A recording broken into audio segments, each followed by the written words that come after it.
RM classes में आपका स्वागत है। Like, share and subscribe and please press the bell icon. मैं फिर हाजिर हूँ एक बार फिर लाभ और हानि, प्रॉफिट और लॉस के एक और वीडियो में। इस वीडियो में हम पीछे जो क्वेश्चन हमने लास्ट किया था उसके आगे के कुछ क्वेश्चन की बात करेंगे। जैसे पीछे क्वेश्चन में हमने किया था पिछले वीडियो में कि 6 रुपये में 9 भाव के 8 रुपये में 10 के भाव, ऐसा कुछ क्वेश्चन था। तो कितना लाभ या कितनी हानि हुई। अब हम उसके आगे पढ़ने वाले हैं कि अगर सिर्फ उसे, जैसे मान लीजिए 6 रुपये का ही लाभ चाहिए तो 6 रुपये का लाभ कमाने के लिए क्या करना पड़ेगा, 7 रुपये का लाभ चाहिए तो क्या करना पड़ेगा, 3 रुपये का लाभ चाहिए तो क्या करना पड़ेगा। यानी फिक्स वो इतना ही लाभ चाहता है या वो चाहता है कि कम से कम मुझे इतना लाभ हो, तो उसके लिए उसे क्या करना पड़ेगा। तो ऐसी कुछ कंडीशन पे हम सॉल्व करेंगे। तो क्वेश्चन पे ध्यान देते हैं कि मोहित ने कुछ पेंसिल 6 रुपये में 9 के भाव से खरीदी, यानी उसकी कॉस्ट प्राइस क्या हो गई उस पर ध्यान देंगे। तो कॉस्ट प्राइस होगी 6 रुपये में 9 पेन, तो हम यहाँ लिखेंगे 6 रुपये और पेन कितने हैं 9, यानी 6 रुपये में 9 पे खरीद रहे हैं। तथा 8 रुपये में 10 के भाव से बेच दिया। अब बेच दिया यानी उसकी सेलिंग प्राइस हो गई। तो सेलिंग प्राइस है 8 रुपये में 10, तो हम लिखेंगे 8 रुपये में कितने पेन, 10 पेन, 10 पेंसिल है, बेच दी। तो 6 रुपये लाभ कमाना चाहता है, तो कितनी पेंसिल बेचनी होगी। तो हमें ये चेक करना पड़ेगा पहले कि 1 रुपये लाभ कमाने के लिए कितनी पेंसिल बेचनी पड़ेगी, फिर उसको 6 से मल्टीप्लाई करके हम इसका आंसर निकाल सकते हैं। तो हम शुरू करते हैं। तो हमें क्या करना है, उसी कुछ पिछले वीडियो की तरह, अगर आप इस वीडियो में नए हैं तो कृपया पिछले वाला वीडियो भी जरूर देखें। तो अब हमें यहाँ पे क्या करना है कि ये नंबर और ये नंबर को सेम बनाना है। तो इस यानी कि वस्तुओं की संख्या दोनों तरफ समान होनी चाहिए, खरीदी हुई और बेची हुई। तो इसके लिए हम इधर इन वस्तुओं के यानी 9 से गुणा कर देंगे दोनों तरफ, और इधर इन वस्तुओं की यानी कि 10 से गुणा कर देंगे दोनों तरफ। तो हमारे पास यहाँ आ जाएगा 60 रुपये में 90 वस्तुएं, और इधर हमारे पास आ जाएगा 72 रुपये में 90 वस्तुएं। अब हमारे पास दोनों तरफ वस्तुएं सेम है। अब हमें रुपये का अंतर देखना है कितना आ गया। तो 60 से 12 रुपये का अंतर आया, यानी 60 से 12 रुपये कितनी वस्तुओं के लिए, 90 रुपये के लिए। 72 यानी कि कितना हो गया 12, 60 से 72 में 12 का अंतर जो 90 के लिए है, तो 12 है वो किसके लिए हो गया, 90 के लिए। तो एक किसके लिए हो जाएगा, 90/12। हमें कह रहा है कि 6 रुपये के लिए बताना है। तो हम यहाँ पे 6 रुपये के लिए क्या करेंगे, 6 रुपये का क्या हो जाएगा, 90/12 है, इसको 6 से गुणा कर देंगे। 6 से 12 गया 2 बार, 2 से 90 गया 45 बार, यानी कि उसे 45 पेंसिल बेचनी पड़ेगी, तब जाकर उसे 6 रुपये का लाभ होगा। Question second. अब ये क्वेश्चन पहले वाले क्वेश्चन से थोड़ा उल्टा है। उस क्वेश्चन में हमें कहा था कि वो 5 रुपये लाभ के लिए कितनी पेंसिल बेचे, और इस क्वेश्चन में हमें कहा है कि 48 पेंसिल के लिए कितने रुपए मिलेंगे, यानी कितना लाभ होगा प्रतिशत में। तो पहले लाभ देकर रुपए पेंसिल बतानी थी, इस बार पेंसिल दे दी और हमें रुपए या लाभ बताना है। तो वही हमें पहले क्वेश्चन पढ़ेंगे कि रोहित ने 3 पेंसिल 2 रुपये में खरीदी है और 4 पेंसिल 3 रुपये में बेच दी। तो पहले कॉस्ट प्राइस क्या होगी, 3 पेंसिल के दिए 2 रुपये, यानी कि 2 रुपये के लिए कितनी पेंसिल, 3 पेंसिल। फिर आगे सेलिंग प्राइस।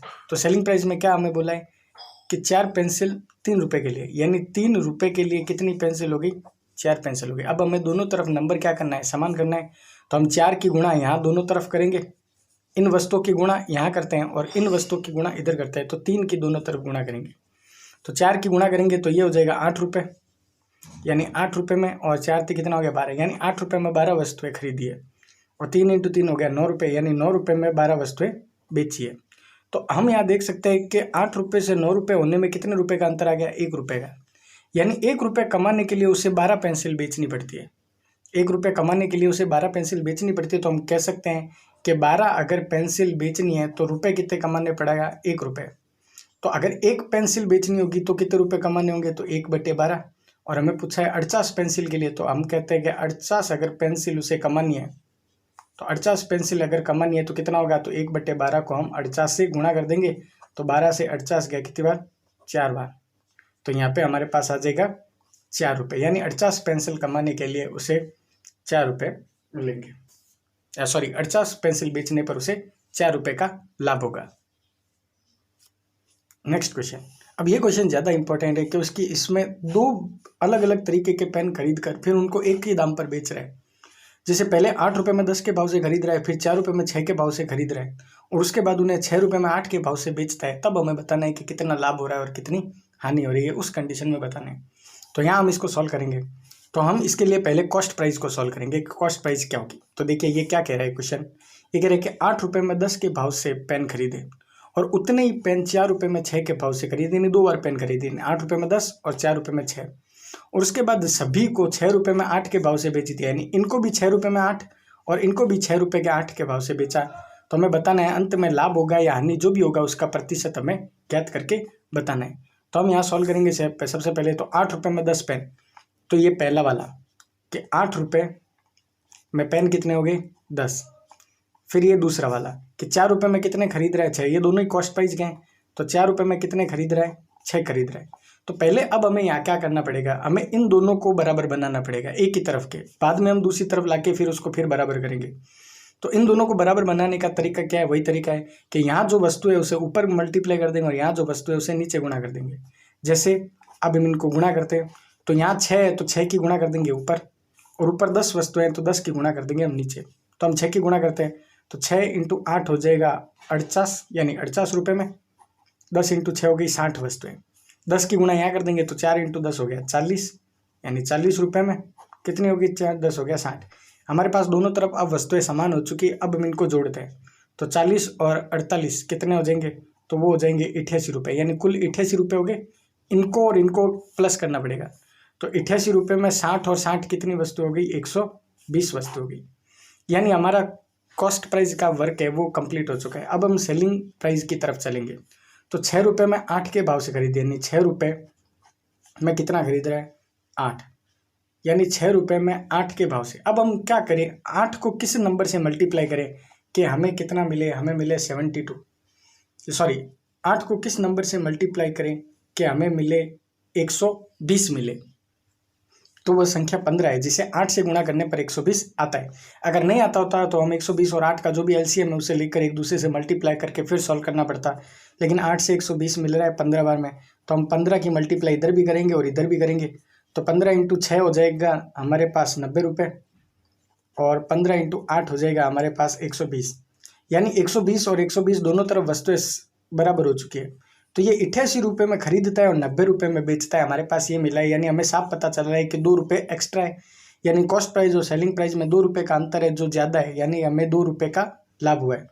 तो यहाँ पर लाभ हो रहा है, तो पहला जो क्वेश्चन है वो तो हमने समझ लिया कि यहाँ पर क्या हो रहा है, लाभ हो रहा है। अब लाभ कितना हो रहा है, तो लाभ प्रतिशत निकालने का फॉर्मूला लाभ बटा क्रय मूल्य × 100। तो लाभ हमें हुआ है 2 रुपये का, क्रय मूल्य हमारा है 88 और इंटू हमें क्या करना है 100 करना है। तो 2 से ये 88 गया 44 बार, फिर 4 से ये 11 बार, 4 से ये कट जाएगा अपने 25 बार, और जब इनको हम सॉल्व करेंगे तो आंसर आएगा 2 से 1/11%, यानी हमें 2 से 1/11% का लाभ होगा। Question next, 4th question. Govinda ने कुछ पेन 3 रुपये में 4 के भाव से खरीदे तथा उतने ही पेन 10 रुपये में 12 के भाव से खरीदे, और साथ में क्या किया लास्ट में उसने 20 रुपये में 18 के भाव से उन्हें बेच दिया। तो लाभ और हानि प्रतिशत हमें बताना है। तो यहाँ भी वही क्वेश्चन है, सेम वैसा का वैसा। तो हम सबसे पहले कॉस्ट प्राइस के लिए वर्क करेंगे। तो ये पहली कंडीशन में हमें कह रहा है कि 3 रुपये में 4 के भाव से खरीदे, यानी रुपये थे 3 और पेन कितने थे 4। फिर दूसरी कंडीशन कह रहा है कि 10 रुपये में 12, यानी रुपये थे हमारे पास, यहाँ लिख देते हैं रुपये तो थे 10 रुपये और पेन कितने हो गए 12। तो इन दोनों को बराबर बनाने का एक तरीका ये, अब 4 को हम 12 बना सकते हैं, तो इसलिए हम क्या करेंगे कि हम इधर 3 की गुणा कर देंगे और इधर गुणा नहीं करेंगे, तो भी ये 3 × 4 होने पर 12 बन जाएगा, दोनों तरफ बराबर आ जाएगा। तो 3 × 3 हो गया 9 रुपये और यहाँ 4 × 3 हो गया 12। अब हम क्या करेंगे, कुल निकालेंगे तो इन दोनों को जोड़ देंगे, तो इस दोनों तरफ जोड़ेंगे तो ये 10 9 हो गया 19 रुपये और 12 कितना हो गया 24। तो हमारे पास आ गया कि 19 रुपये में हमें 24 वस्तुएं खरीदिए। अब हम नेक्स्ट चलते हैं सेलिंग प्राइस की तरफ। तो सेलिंग प्राइस कह रहा है 20 रुपये में 18, तो हम यहाँ लिखेंगे कि 20 रुपये में हमने 18 पेंसिल बेची है। अब हमें दोनों तरफ बराबर करना है, तो दोनों तरफ बराबर करने का एक तरीका ये है कि हम इसको इससे मल्टीप्लाई करें, इससे मल्टीप्लाई करें तो बड़े नंबर आएंगे। इससे अच्छा हम दोनों के बीच का नंबर यानी कोई इनका एलसीएम ले लेते हैं। तो 18 और 72 है, सॉरी 24 है, ये दोनों ही 72, इन दोनों के टेबल में 72 आता है जो इनका क्या है एलसीएम है। तो हम इनको मल्टीप्लाई करके 72 यानी 72 लेके आते हैं। तो हमें 18 को 4 से गुणा करनी पड़ेगी और 24 को 3 से गुणा करनी पड़ेगी, जिससे 72 आ जाता है। तो हम इधर भी 4 से गुणा करेंगे, इन दोनों को करनी पड़ेगी और इन दोनों को ही 3 से गुणा करेंगे। तो गुणा करने पर इधर इसके जो वैल्यू है वो हम यहाँ लिख देते हैं। तो कितना आ जाएगा 19 × 3 आ जाएगा 57 रुपये और 24 इंटू 3 आ जाएगा 72, यानी 57 रुपये में 72 खरीद रहा है। और जब बेचने का आ गया तो 4 इंटू 2 हो गया 8, यानी 80 रुपये, और 18 इंटू 4 72 आ गया। यानी कि हमारे पास क्या आ चुका है कि 72 वस्तुएं दोनों तरफ, एक तरफ खरीदने पर और एक तरफ बेचने पर 57 रुपये में खरीदता है और 80 रुपये में बेचता है। तो अब हमें यहाँ पे देखना है कि हमें लाभ हुआ है या हानि हुई है। तो हमें साफ दिख रहा है कि हमें क्या हो गई, लाभ हुआ है, क्योंकि 57 में खरीद रहे थे और 80 में हम बेचा था। अब हम देखते हैं लाभ कितना हुआ है। तो 57 में खरीद कर 80 में बेचा है तो लाभ हो गया 23 रुपये का। तो लाभ 23 बटे क्रय मूल्य पर निकाला जाता है जो भी लाभ और हानि होती है। तो क्रय मूल्य हमारा है 57 और इंटू क्या हो गया 100। तो हमारे पास आ गया 23 इंटू 100 2300, और डिवाइड किससे करेंगे हम 57 से। तो 2300 इंटू 57 का जब हम भाग देंगे तो आंसर आएगा 40 सही 20 बटे 57%। और ये हमें क्या हुआ है, लाभ हुआ है। नेक्स्ट क्वेश्चन 5 कि पलक ने कुछ पेंसिल 3 रुपये में 4 के भाव से खरीदी तो 20% लाभ के लिए किस भाव में बेचना होगा। यदि उसे 20% लाभ कमाना है तो वह उसे कितने रुपए में बेचना होगा। तो इसे सॉल्व करना बहुत सिंपल होता है। तो आपको ये करना है कि रुपए बटे वस्तु, जब भी ऐसा क्वेश्चन कहे कि इतने रुपये में इतनी खरीद रही हो और लाभ का कहे या हानि का कहे, तो आपको रुपए बटे वस्तु करना है। तो यहाँ रुपए कितने हो गए 3 और वस्तु कितनी है 4, तो 3 बटे 4। अब आपको कहा है 20% लाभ, तो आपको इसका 20% लाभ का मतलब क्या हो गया 120। तो आपको इसका 120% निकालना है, यानी 120 बटे 100। अब इसे सॉल्व करते हैं। तो ये 0 से 0 कैंसिल हो गया, 4 से ये 12 गया 3 बार। तो 3 इंटू 3 ऊपर करने पर आ गया 9, नीचे कितना आ गया 10। तो जो ऊपर आंसर आता है वो रुपए होता है और जो नीचे आंसर आता है वो क्या होता है, वस्तु होती है। यानी कि उसे 9 रुपये में 10 के भाव से बेचना पड़ेगा। अगर उसे 20% लाभ कमाना है तो 3 रुपये 4 के भाव से खरीदने पर उसे 9 रुपये 10 के भाव से बेचना होगा। अगर आपको हमारा वीडियो पसंद आया तो इसे लाइक करें, शेयर करें एंड हमारे चैनल को सब्सक्राइब करें। और अगर आप इस वीडियो पे नए हैं तो कृपया पीछे वाले वीडियो भी ज़रूर देखें। धन्यवाद।